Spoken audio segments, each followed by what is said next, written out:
Every morning, a quiet ritual unfolds in millions of homes. It begins with the simple act of making a cup of coffee. The sound of water heating is a gentle promise of the calm to come. Steam begins to rise from the surface of the dark liquid in the mug. It dances in the early light, carrying a rich and familiar aroma.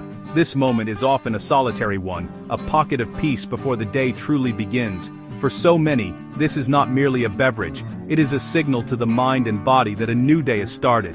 The first sip is a study in sensation. It is warm, but not too hot. The taste is complex, a blend of bitterness and subtle sweetness. Coffee is one of the most consumed beverages globally, second only to water. It provides a consistent and reliable pleasure, a small anchor in the often unpredictable flow of daily life. The story of your coffee begins not as a brown bean, but as a bright, vibrant fruit on a plant. The coffee plant, known scientifically as Coffea, produces small, glossy red fruits called cherries, purple fruits called cherries. Tucked securely inside each of these cherries are typically two seeds, coffee beans. This botanical fact is often a surprise. The product we grind and brew is fundamentally the stone of a fruit, much like the pit of a cherry or the pit of a plum. This humble origin is the starting point for one of the world's most beloved beverages. Coffee plants thrive in a specific strip of land that circles the globe. This region is known as the bean belt, stretching across the equator between the tropics of Cancer and Capricorn. High altitudes, rich soil, steady rainfall create the perfect environment for coffee to flourish. Brazil, Ethiopia, Vietnam. On countless farms, the process is rooted in hard, manual labor. Farmers, whose families have cultivated coffee for generations, walk through their crops to pick the cherries. Selective picking, only the ripest, reddest cherries are chosen by hand. Once the coffee has been harvested and processed, the seeds are a pale greenish-gray color. In this state, they are known as green coffee beans. Split screen, green beans versus roasted beans. They bear little resemblance to the familiar fragrant beans you might buy at a store. A green bean has a grassy vegetal smell and contains all the potential flavor, but none of it is accessible yet.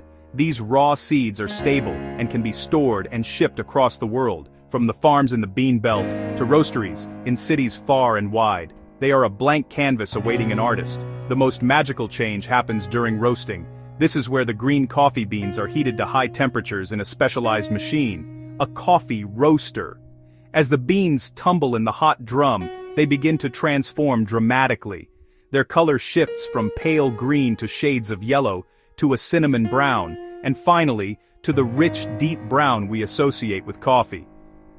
This process is a delicate dance of time and temperature, carefully controlled by a skilled roaster to bring out the best in the beans. During roasting, complex chemical reactions occur inside the bean. Sugars caramelize acids, break down creating hundreds of new aromatic compounds. The beans lose moisture, expand in size, and become brittle.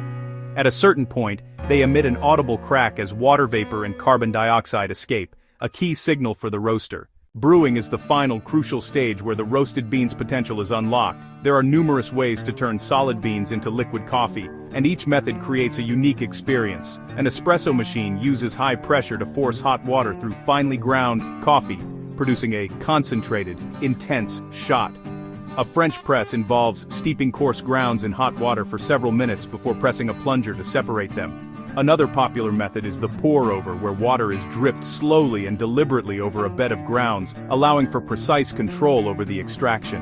Arabica tends to be sweet and soft, while Robusta is stronger and bolder. The final taste in your cup is governed by a delicate balance of variables. The size of the coffee grounds is critical.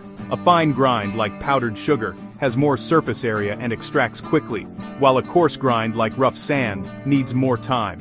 The temperature of the water is also important. Water that is too hot can scorch the grounds, leading to a bitter, unpleasant taste. Water that is not hot enough will fail to extract the full range of flavors, resulting in a weak and sour cup. Time is the third key element in brewing. An espresso shot may take only 30 seconds, while a French press might steep for 4 minutes.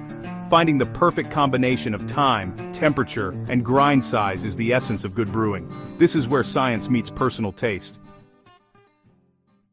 Caffeine is a natural stimulant. It helps us feel alert by interacting with our brain chemistry. Coffee isn't just about energy, it is a social glue that brings people together in coffeehouse cultures worldwide. So when we look at it simply, what is coffee? Logically, Coffee is a brewed drink prepared from the roasted seeds of berries from the coffea plant, but in reality, it is much more. It is a complex blend of biology, global trade, and culinary art. It is a source of antioxidants, a boost for the mind, and a daily ritual that connects cultures across every continent. Whether you drink it for the energy or the flavor, coffee is quite simply the world in a cup.